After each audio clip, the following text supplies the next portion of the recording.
Abdoulaye, maintenant que notre mariage est terminé, tu dois essayer de chercher du travail. Tu peux travailler. D'accord, chérie. Je vais préparer mon CV et commencer les démarches. Christine, chérie, quand est-ce qu'on va déposer mon dossier à la préfecture pour avoir mon titre de séjour? Ah chérie, il faut attendre un peu. Demain, je vais essayer d'aller à la préfecture pour me renseigner. Le mariage n'est pas la fin, c'est le début de la dette. Elle lui rappelle gentiment que le temps de la fête est fini et que celui du labeur... Monsieur Abdoulaye, quelle est votre expérience professionnelle, le roi? Ah, madame, moi, j'ai fait un peu de tout.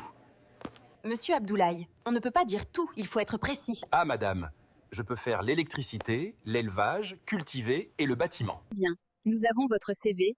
Si on trouve un employeur, on vous appellera. D'accord, madame, merci. Chercher du travail, c'est collectionner les refus. Chaque non est une pierre de plus dans son sac, alourdissant la marche de celui qui veut juste vivre.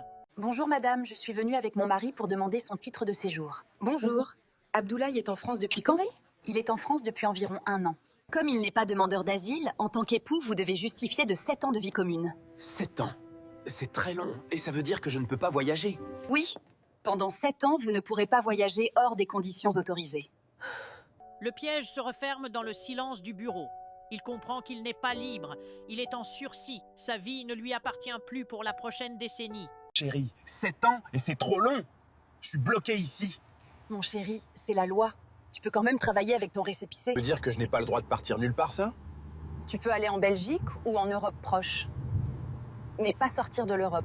La colère est la première réaction de l'homme piégé. Il se débat contre l'invisible, hurlant contre une loi froide qui ne l'entend même pas.